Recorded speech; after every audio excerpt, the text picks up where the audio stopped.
बिस्मिल्लाहिर्रहमानिर्रहीम, अस्सलाम वालेकुम। सिर्फ एक रात के अंदर अंदर और एक दिन में पूरे भारत के अंदर उनकी इस्टेब्लिशमेंट क्या, उनकी हुकूमत क्या, उनकी अपोजिशन क्या, उनका मीडिया पूरे पैनिक मोड के अंदर आ गए हैं। इस वक्त चाइना की बड़ी डेवलपमेंट जो आई है जब से मुंबई का ब्लैकआउट की पूरी रिपोर्ट रिकॉर्डेड फ्यूचर ने जारी की है, अब इस वक्त सूरत हाल ये पैदा हुई है कि अमेरिकी कांग्रेस के अंदर लॉ मेकर्स ने जो बाइडेन को कहा है कि अगर आपने इंडिया की मदद ना की तो इंडिया तबाह हो जाएगा और हमारा ये पार्टनर इस खित्ते में अगर बर्बाद हो गया तो चाइना इतनी आगे निकल जाएगा कि अमेरिका सारी जिंदगी इसका मुकाबला नहीं कर पाएगा। लिहाजा अर्जेंट बेसिस पर मदद करें इंडिया की। मज़ीद डिस्कस करने से पहले इस वीडियो को लाइक करें, हकीकत टीवी को सब्सक्राइब करें और बेल आइकन पर ज़रूर क्लिक करें। इंडिया की सूरत हाल ये पैदा हुई है कि इस वक्त पूरी तरह उनके पास बड़े बड़े टैंक्स, ये जो बड़े तेजाज और जो चीज़ें उन्होंने ख़रीदी हैं, अब एक रात के अंदर इनकी सारी वैल्यू गिर गई है। अब इनको ये समझ नहीं आ रही कि हम मुस्तकबिल में जंग करें तो करें कैसे। इस वक्त चाइना ने इंडिया और पाकिस्तान को बिठाया है एक टेबल पर और चाइना ने, आप समझ लीजिए, बंदूक की नोक पर इंडिया को बिठाकर कहा है कि पाकिस्तान से डिस्कशन करो और सबसे ज़्यादा प्राइम ऑब्जेक्टिव ये है कि आर्टिकल 35A और आर्टिकल 370 जो तुम लोगों ने स्क्रैप कर दिया था, रिवोक कर दिया था, ख़त्म कर दिया था, उसको बहाल करो, क्योंकि ये बहाल होगा तो अलाइव होगा कश्मीर का मसला। अब इंडिया की सूरत हाल इतनी ज़्यादा ख़तरनाक है कि इंडिया के पास अपने आप को बचाने के लिए कोई दूसरा रास्ता बचा ही नहीं है। अब जानते हैं तकरीबन 50,000 भारतीय फौजियों की जान बख्शी की है चाइना ने और इंडिया से इलाके वापस लिए हैं। अब चाइना का जो अगला गोल है वो इंडिया पहले टेबल पर बैठता ही नहीं था। आप ये देख लें, इंडिया ने कहा कि मैंने आर्टिकल 370 35A उड़ा दिया है, कश्मीर मेरा है, अब गए बातचीत के दिन, अब बस हमला होगा, गिलगित बल्तिस्तान और आज़ाद कश्मीर लेंगे।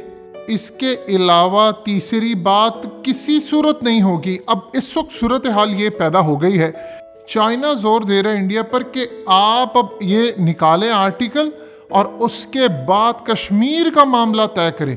अब कश्मीर का मामला इंडिया किस तरह तय कर सकता था? अब देख लें कि पूरी सूरत हाल में बंदूक की नोक के ऊपर उसको बिठाकर मामला तय करवा रहा है। कहाँ गई वो अखंड भारत, कहाँ गई वो पॉलिसीज? चाइना का खेल इनकी समझ से बाहर है।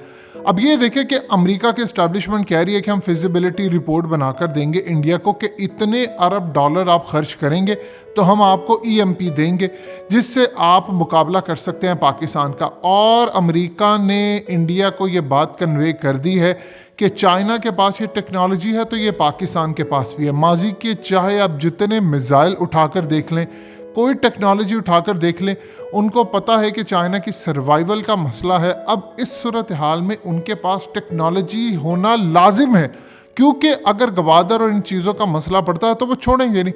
अब आप ये देखें कि अमेरिका के लिए एक दर्द-ए-सर चीज़ नहीं बन गई है कि अफ़गानिस्तान में अगर जंग शुरू होती है तो चूँकि चाइना अब मदद करेगा अफ़गानिस्तान के अंदर अफ़गान तालिबान की भी, और ख़ास तौर पर वो पाकिस्तान के ज़रिए ये काम करना चाहेगा, तो अमेरिका अगर इस जंग में कूदता है तो वहाँ पर भी ब्लैकआउट हो सकता है और अमेरिका को इसका नुकसान उठाना पड़ेगा। वहाँ पर ऐसी सूरत हाल अगर पैदा कर दी कि पूरी तरह चढ़ दौड़ा पाकिस्तान, चाइना, अफ़गानिस्तान के अंदर, तो इस सूरत हाल में अमेरिका का एक भी फौजी जिंदा कम से कम वापस नहीं जाएगा। अब इसीलिए जो बाइडेन आगे होकर इंडिया की मदद करने की तैयारी करा और ये जितने टैंक्स आज के बाद मिसाइल, ये सब के सब हवा हो चुके हैं। आप देख लें, महंगे से महंगा एटमी हथियार भी देख लें, जब वो ब्लैकआउट हो जाएगा, जब पूरे का पूरा कंट्रोल टावर के से राब्ता ख़त्म हो जाएगा, सेंसर आपका काम नहीं करेगा, आपका रेडार सिस्टम काम नहीं करेगा, तो बताइए आपने लड़ना क्या है? आपकी फ़ौज क्या करेगी? जब पूरे का पूरा मुल्क अंधेरे में डूब जाएगा तो आप लड़ेंगे कैसे? इंडिया को इस चीज़ की समझ आ चुकी है कि अब खेल हमारे हाथ से निकल गया है, इसीलिए इंडिया अब टेबल पर बैठा हुआ है। देखिए फिजिबिलिटी क्या बनने जा रही है कश्मीर के हवाले से। कश्मीर के हवाले से अब चाइना ये चाहता है कि पाकिस्तान और इंडिया बैठकर कोई एक मामला तय करे। ये होना ही था। इन्होंने करना ही ये था। पाकिस्तान अभी किसी मूड में नहीं है कि फिलहाल कोई बड़ी लड़ाई लड़ी जाए। चाइना ये चाहता है कि किसी तरह कश्मीर का ये इशू रिजॉल्व हो, लद्दाख को वापस लिया जाए। ये जो आर्टिकल 35A और 370, ये खाली पाकिस्तान के कश्मीर के साथ इसका ताल्लुक नहीं, लद्दाख के साथ भी है। अब लद्दाख तो ले उड़ा है, हैंड ओवर प्लेट में रख के दिया है लद्दाख इंडिया ने चाइना को। उसकी वजह यह है कि चाइना उनकी गर्दन दबोचा। अब चाइना ये चाहता है कि हर सूरत लद्दाख का मामला क्लियर हो। अब जानते हैं जब मुज़ाकरात हुए इंडिया और चाइना के दरमियान, तो आखिरी ये एग्रीमेंट हुआ था कि आप पाकिस्तान के साथ बैठकर मामला तय करेंगे, अपनी असम्बली से लद्दाख का इशू ख़त्म करेंगे और कश्मीर को स्मूथ रखेंगे। तभी जाकर चाइना की फ़ौजों ने पीछे हटने का फैसला किया उन इलाकों से जो मजीद वो आगे कैप्चर करना चाहते हैं, यानी अरुणाचल प्रदेश। लद्दाख की तो कहानी, उसका चैप्टर तो क्लोज समझे, वो तो गया अब इंडिया के हाथ से। वो तो चाइना की फौजें ऑलरेडी उस पर काबिज है, उन्होंने गांव बना दिए, वहाँ पर अपने घर बना लिए हैं, वो तो उनके पास आ गया। असल अब अगली बात है सियाचिन की, सिक्किम से आगे जाना है। फिर उसके बाद अगला मामला है अरुणाचल प्रदेश। ये चीज़ें उनकी इस वक्त हैं और इसी को उन्होंने टारगेट करना है। उनको इस चीज़ से कतन कोई परवाह नहीं है कि आगे चलता क्या है, मामला किस तरफ जा रहा है, आगे लेकर कैसे चलना है चीज़ों को। आने वाले वक्त के अंदर इंडिया अब इस पोजीशन में नहीं है कि वो पाकिस्तान के खिलाफ कोई इकदाम कर सके। आप ये देखें कि पाकिस्तान के पास पूरी की पूरी पावर्स मौजूद हैं कि वो इंडिया का ब्लैकआउट कर सके। सिर्फ 8 मिनट 43 सेकंड चाहिए। वैसे तो एक दफ़ा आप सिस्टम में घुस जाते हैं तो फिर चंद सेकंड की बात है, लेकिन पूरे का पूरा सिस्टम में घुसने के बाद आपको चीज़ें ऑपरेट करने के लिए 8 मिनट और 43 सेकंड चाहिए पाकिस्तान और चाइना को पूरा भारत ब्लैकआउट करने के लिए। अमेरिका फंसा हुआ है। जो बाइडन इस वक्त इतनी परेशानी का शिकार है कि तारीख में कभी भी नहीं रहे। वो सोचते थे कि अगर तसलसल बरकरार रहता, ट्रंप ना आता, पॉलिसीज चलती रहती, तो आज हम बहुत बेहतर पोजीशन में इस वक्त बैठे होते। आप ये देखिए कि इंडिया की फ़ौज के अंदर इतना पैनिक इस वक्त फैल चुका है कि अभी तो ये बात क्लियर हुई है। आप देखिए डायरेक्ट एनर्जी वेपन की बात क्लियर होगी।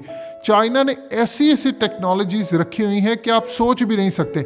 आपने कोरोना देखा, अभी इसके बाद ऐसी चीज़ें सामने आएंगी कि आप इतना दूसरी फौज को बीमार कर सकते हैं, इतना लागर कर सकते हैं, ऐसी बीमारी फैला सकते हैं कि अगली फौज लड़ने के काबिल ही नहीं रहेगी। आप ये देखें कि दुनिया ने सारा इल्ज़ाम किस पर लगाया, चाइना पर लगाया। चले मान लीजिए एक लम्हे के लिए मान लेते हैं, एक लम्हे के लिए कि सारा कुछ चाइना का किया धरा, तो इसका ये मतलब है कि चाइना ने पूरी दुनिया को मोहताज कर दिया, खुद वो क्लियर हो गया। और इसका मतलब है कि आप चाइना की ताकत को मान लें। फिर पूरी दुनिया इस वक्त चाइना के आगे झुकी हुई है, वो कोई काम नहीं कर पाती। देख लें कि श्रीलंका ने चाइना से कहा है कि मुझे अब मजीद कई अरब डॉलर तुम लोन दो। पाकिस्तान के साथ मामला तय है, F-17 थंडर वो खरीदने जा रहे हैं। पाकिस्तान बेहतर पोजीशन में है। यही वो चीज़ है कि आप इंडिया का गला दबाकर कश्मीर का मामला हल करवा सकते हैं। आपके लिए अपॉर्चुनिटी आ गई है। अब आपको अपॉर्चुनिटी चाहे चाइना ने बनाकर दी हो या किसी ने भी बनाकर दी हो, आपके पास अपॉर्चुनिटी आ गई। चाइना अपना गोल अचीव करने के लिए सिर्फ थोड़ी दूर रह गया है और उसका गोल है, आप ये देखिए अगर लद्दाख के लिए उन्होंने आर्टिकल चेंज कर दिया तो गया फिर सारा मामला हाथ से। चाइना असल में ये चाह रहा है कि चूंकि लद्दाख पर उसने कब्जा ले लिया है इंडिया से, अब वो कह रहे हैं कि इंडिया अपनी पार्लियामेंट से ये आर्टिकल अप्रूव करवाए, लोकसभा से, राज्यसभा से और हर जगह से आर्टिकल अप्रूव करवा कर दे कि ये हिस्सा अब इंडिया का नहीं रहा, तब हम जाकर आपकी जान छोड़ेंगे। वरना हम पूरा भारत अगर ब्लैकआउट करें 1 घंटे के अंदर, सिर्फ मुंबई जैसे शहर के अंदर 248 करोड़ का नुकसान हुआ। तो जब पूरे भारत की बिजली चली जाएगी तो फिर आप सोच सकते हैं क्या सूरत हाल होगी। बहुत आला पोजीशन में इस वक्त पाकिस्तान और चाइना बैठे हैं। दोस्तों, हकीकत टीवी को सब्सक्राइब करना मत भूलिए, वीडियो को लाइक करें, शेयर करें और कमेंट सेक्शन में अपनी राय का इजहार ज़रूर करें।